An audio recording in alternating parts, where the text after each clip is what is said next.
இருமாப்பாய் இராது.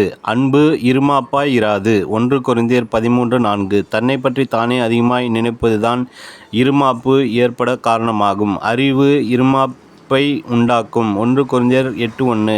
மாம்ச சிந்தை இருமாப்பை உண்டாக்கும். கொலோசியர் 2:19. அழிவு வருமுன் மனுஷனுடைய இருதயம் இருமாப்பாய் இருக்கும்.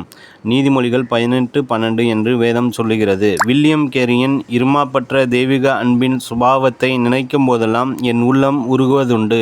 அவர் செருப்பு தைக்கும் தொழிலாளியாக தன் வாழ்க்கையை ஆரம்பித்தாலும் முடிவில் தலைசிறந்த தேவ ஊழியராக, மிஷனரியாக, தியாகியாக, தெய்வீக அன்பு நிறைந்தவராக விளங்கினார். கர்த்தர் மேல் அளவற்ற அன்பு வைத்த அவர் இந்திய மொழிகளை கற்று 34 மொழிகளில் வேத பகுதிகளை மொழிபெயர்த்து வெளியிட்டார். அவருடைய மொழிபாண்டியத்துவமும் அறிவும் ஞானமும் விடாமுயற்சியும் மிகப்பெரியது. வில்லியம் கேரி புகழ் பெற்றவராய் பல பல்கலைக்கழகங்களை நிறுவின போது ஒருவன் அவரை இழிவுபடுத்த விரும்பி எல்லோரும் ஒன்றாய் விருந்துண்டு கொண்டிருக்கும்போது, வில்லியம் கேரி, நீங்கள் முன்பு செருப்பு தயாரிப்பவராய் இருந்தவர்தானே என்று கிண்டலாக கேட்டான். அதை கேட்ட வில்லியம் கேரி எழுந்து மிகவும் தாழ்மையுடன், ஐயா, நீங்கள் என்னை அன்புடன் செருப்பு தயாரிப்பவன்தானே என்று சொன்னீர்கள். நான் தயாரிப்பாளன் இல்லை, கிழிந்த செருப்பை தைத்து கொடுக்கும் கூலியாள்தான் என்றார்.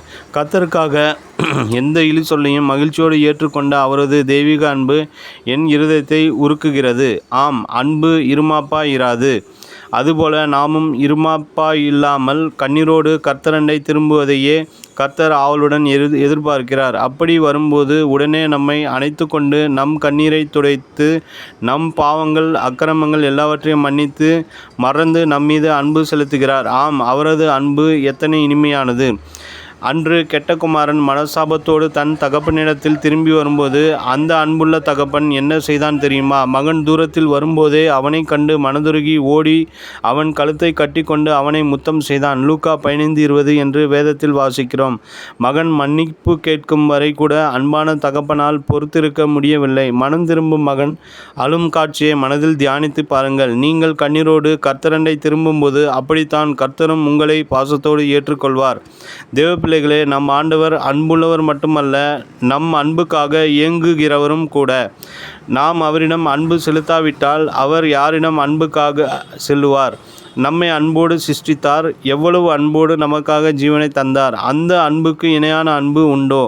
நினைவிற்கு, நம் எல்லோருக்கும் அறிவு உண்டென்று நமக்கு தெரியுமே. அறிவு இருமாப்பை உண்டாக்கும், அன்போ பக்தி விருத்தியை உண்டாக்கும். 1 கொரிந்தியர் 8:1.